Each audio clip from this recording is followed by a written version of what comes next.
Halo semuanya, selamat siang. Kali ini balik lagi bersama saya Radif sebagai moderator pada presentasi kali ini. Saya dan teman-teman saya akan menyampaikan presentasi tentang definisi pitching dan kegunaannya. Di mana beberapa tujuan pembelajaran dari kami antara lain memahami konsep dasar pitching, mengidentifikasi komponen penting dalam pitching, menerapkan tips pitching yang efektif, menyimpulkan esensi pitching, dan yang terakhir memahami kegunaan pitching dalam kehidupan bisnis sehari-hari. Oke, selanjutnya materi yang akan disampaikan oleh teman-teman saya. Sekian.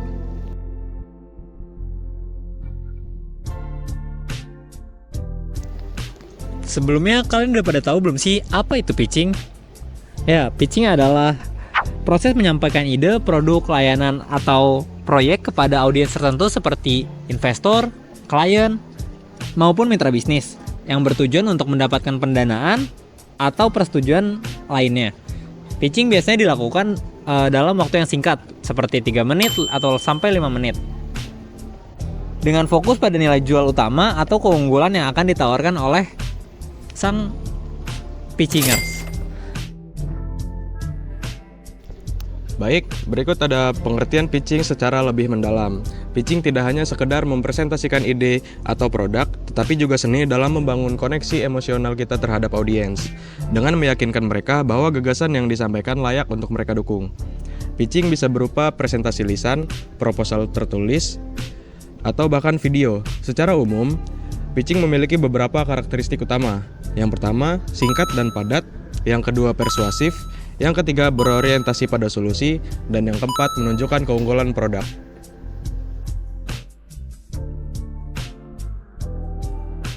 Selanjutnya, saya akan membahas tentang jenis-jenis pitching.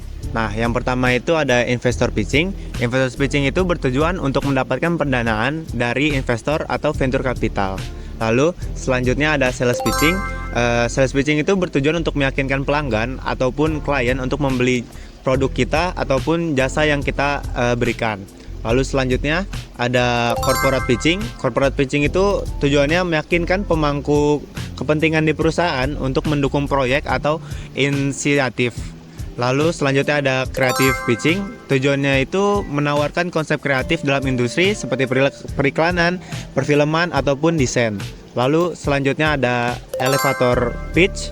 Tujuannya itu menyampaikan ide bisnis dalam waktu yang sangat singkat, sekitar 30 detik sampai 2 menit.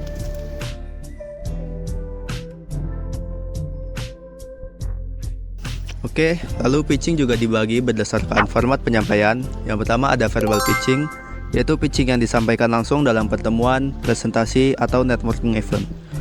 Contohnya yaitu presentasi startup di depan investor dalam acara Demo Day. Yang kedua ada written pitching.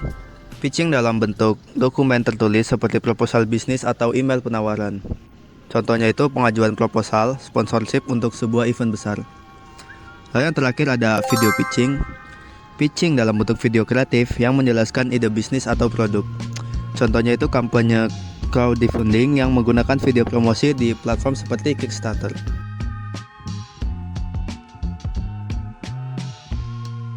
Oke, selanjutnya ada manfaat pitching dalam berbagai bidang. Yang pertama, untuk startup dan bisnis. Membantu startup mendapatkan pendanaan awal dari investor, membangun koneksi dengan mitra bisnis potensial, dan mengembangkan strategi pemasaran dan branding. Yang kedua ada untuk profesional dan karir. Meningkatkan keterampilan komunikasi dan persuasi, membantu dalam mendapatkan promosi atau proyek baru di tempat kerja, dan membantu freelance atau konsultan mendapatkan klien baru. Yang terakhir itu ada untuk industri kreatif. Memudahkan pencipta film, seniman, dan desainer dalam menjual konsep mereka kepada produser atau klien. Dan yang terakhir itu membantu musisi atau kreator konten mendapatkan sponsor atau label rekaman.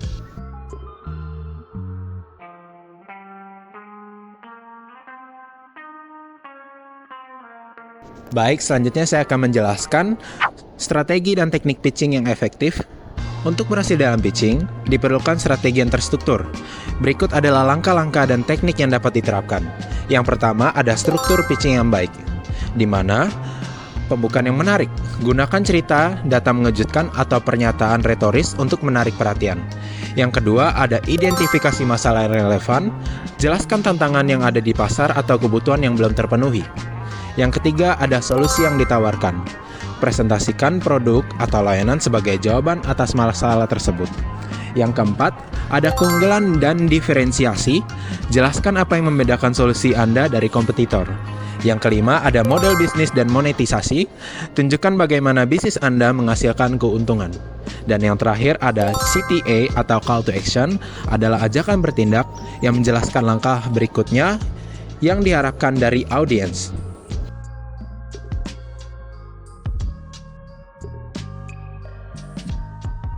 Selanjutnya, ada teknik pendukung pitching.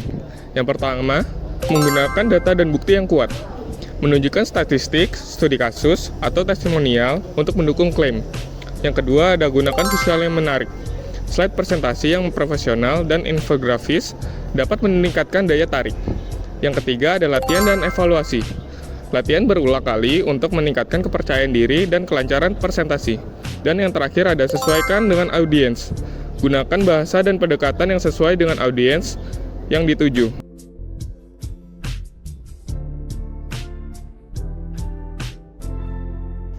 Oke, tidak terasa kita sudah sampai di bagian akhir, yaitu kesimpulan. Kesimpulannya adalah pitching adalah keterampilan yang sangat penting dalam berbisnis. Dengan strategi yang tepat, struktur yang jelas, dan pendekatan yang persuasif, pitching dapat menjadi alat yang sangat ampuh untuk mendapatkan dukungan pendanaan maupun peluang baru. Menguasai pitching berarti meningkatkan peluang sukses dalam berbidang usaha. Mungkin sekian presentasi dari kelompok kami.